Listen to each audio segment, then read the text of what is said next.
to my channel. Sana nag-enjoy kayo doon sa iba kong videos. So, ang topic natin today is about my what's in my Kikay kit. So, ito ang aking Kikay kit. Yan. So, medyo bochog na siya. Itong si Bobby Brown, ito yung kasama sa set. Itong pouch na to. So, alam niyo naman na uli, si Habi ang bumili. So, titignan na natin. Mag-start tayo sa mga makeup primer. So, ito ang ginagamit ko, si MAC. Ayan, kalahati na lang siya. Yung Fix Plus. Plus Prime. Sorry, nabubulol ako sa mga prep na yan. Prime yan. So, ito siya, yung ginagamit ko. Minsan, kahit hindi ito, itong brand na to, ito din, ginagamit ko rin. Ito rin, yan. Yung mas maliit na version. So, yan. Si MAC pa din yan. So, for foundation naman, ito ginagamit natin, si Bobby Brown pa din. So, mukhang, ito kasama rin yan sa kit, kaya ganito siya kaliit. Kaya tinitipid-tipid din natin siya dahil, yun nga, kasi nga hindi man tayo makabili ng ganito. Ito yung next na ginagamit ko pa, Shiseido Liquid Foundation. So, ito yung lasting. So, ang kinaganda nito, kahit babad ka na araw-araw, kahit maghapon hanggang gabi, maganda siya. Highly recommended siya. Konting spray mo lang, then konting tap, pak ka na hanggang gabi.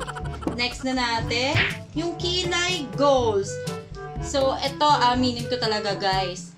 Weakness ko talaga ang kilay. Ipagawa nyo na lahat sa akin, wag lang kilay. Dahil hindi ko talaga kaya gumawa ng kilay. Kahit kilay ko, hindi ko talaga alam kung paano. Minsan nagpapaturo pa ako, kaya ganito karami ang dala kong Kikay eyebrow pencil. So, magsimula tayo. Meron tayo kay Happy Skin. Ayan, si Happy Skin. So, si Happy Skin, actually, pag tinry mo siya, makapal siya agad eh. Ayan o. Yan. So, makapal siya agad. Yan siya, yung color na. Yan. Yan ang color na. Medyo makapal na siya agad. Actually, matipid to gamitin kasi parang konting ganyan lang. Guhit, pak lang sa kilay. So, ma-achieve mo na agad ang kilay mo. Yung next naman, kung gusto mo naman na parang kung nagmamadali ka na, pwede na rin to si Maybelline Tattoo Brow. Ayan. So, si Tattoo Brow, ito kasi siya, may tatlo na siya agad na parang 1, 2, 3, 4, 4 pala na strokes. So, pag in-apply mo siya, ganyan lang siya. Ayan. So, nakikita nyo? Ganyan na siya agad. So, medyo makapal na rin siya. Maganda rin siya gamitin actually. Ayan. Yan na shade na yan. Maganda siyang gamitin kasi parang makukuha niya na agad yung pagkaguhit mo ng ganon. Diba? Ganyan. Makukuha mo na siya agad eh. Depende na lang kung gaano kakapal mo gusto.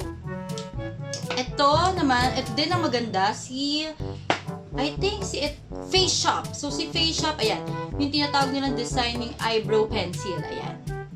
So, ito din, maganda rin to, kasi, ayan o, meron siyang, anong tawag dito? Ayan o, retractable yan. Yan, so, ganyan. Tapos, yung dulo na kasi, kuwari, di ba, pag in-apply mo siya, so, sampulan ko kayo, Kala mo magaling sa kilay, no? Kung makapag no? Ayan. So, ito, di ba, ganyan guguhit. Tapos, yung pak, ganyan na siya agad. So, meron din siyang, ayan, yung brush na magagamit. Yan. So, pwede mo siyang i-brush so, ganun, pak, toing. Ganon, yung hanggang dulo na yan. Ang pinaka-favorite ko sa brow, si L'Oreal, ayan. Si L'Oreal Brow Artist. Ayan. Kasi ito, bukod sa, ayan, yung retractable na, which is yung color ng ganito, ako, ayaw nyo na. So, simot na siya. So, ganun din, kung paano ko ginuhitan to kanina, ayan, ganyan. Tapos, bukod doon, ang ikinaganda nito is, meron siyang parang powder. Yan. So, makakatulong yan. Itong powder na to, yun dun para sa inner. So, di ba ikaw pag magkikilay ka, sabi, dudrawingan mo muna yung labas. Labas muna. Tapos, ang use nitong powder na to, ito na yung pang inner mo. Yan. So, inner. So, andali na lang kasi parang bukod sa pagkatapos mong guhitan, lalagyan mo na ng powder. Yan ang tinatawag na eyebrows on fleek. Next naman, ito pala yung mga favorite ko na powder na minsan, pag tinatamad na ako, hindi na ako gumagamit ng prime na yan, foundation na yan. Pag madalian na talaga. So, itong Chanel na powder. Alam niyo yung mga minsan may mga biglaan na tatawagan ka ng friends, may messenger ka na, uy, may attend na tayong party, yung party ni ganito, ganyan, mga biglaan yan. So, kailangan natin ng mga long wearing na mga makeup, yan, like Chanel.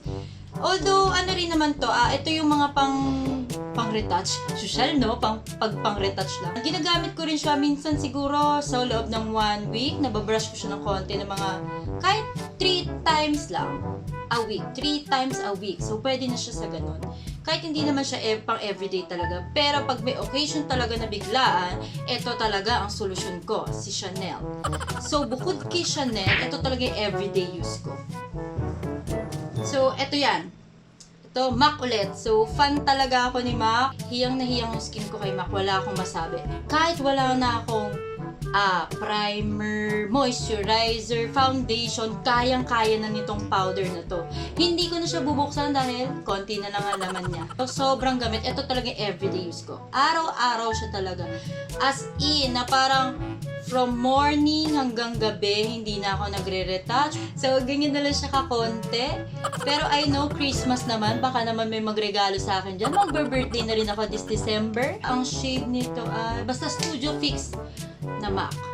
Highly recommended. Kayang-kaya niya hanggang gabi. Kahit stress ka na, maganda ka pa din. Oh, di ba? Next natin, ayan. So, fan din tayo ng blush on. Si Bobbi Brown, ang pinakamagandang blush on na nagagamit ko. Actually, marami pa to sa loob. Ayan pala. So, ayan. So, ayan yung dalawang colors na. Itong isa medyo nauubos ko na. So, lipat muna tayo dito at sayang to. Nakita nyo naman sa pisngi ko. Yan. Bobbi Brown yan. Yan. Bobbi Brown. Yan. So, next natin, blush on pa din. Paborito ko to, si YSL. Ayan. So, color gold tayo. YSL. Ayan. So, si YSL naman, ito bigay lang din sa akin, pero nabasag na kasi siya eh. Oh, tingnan mo. Actually, hindi ko na siya magamit eh. Nangihinaya ako. Although, kahit nangihinayang ako, nagagamit ko pa rin siya kasi obviously, naubos na halos yung 2 parts. So, meron pa naman tayong dalawa dyan. Yan, may dalawa pa naman tayo dyan. So, magagamit ko pa rin naman siya, pero kay Bobbi Brown muna tayo. At mas mahal si YSL kaysa kay Bobbi Brown. At syempre, ito pa rin, yung pinakilala ko dun sa last lipstick video ko. So, ito si Aladdin pa rin. Yan, ito yung aking favorite highlighter. So, makikita nyo, everyday use ko yan itong Aladdin na to, pero hindi siya nababawas. Isipin nyo, kailan ko pa ba siya, kailan ba pinalabas si Aladdin? Doon ko siya binili, so parang ilang months na rin siya. Tingnan nyo naman kung gaano kagamit na gamit. Next natin, ito na ang aking favorite 5 days, 5 days na lipstick. So, papakita ko sa inyo. Ito yung favorite ko, everyday use.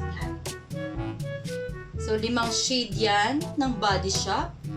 Pag nagustuhan ko kasi isang lipstick, usually, nag-hoard talaga ako. Kaya, minsan may mga shade tayo na isang product lang, then maraming shade. $195 isa lang nung nabili ko dahil nakasale siya. So, meron pa akong favorite na 3 pa.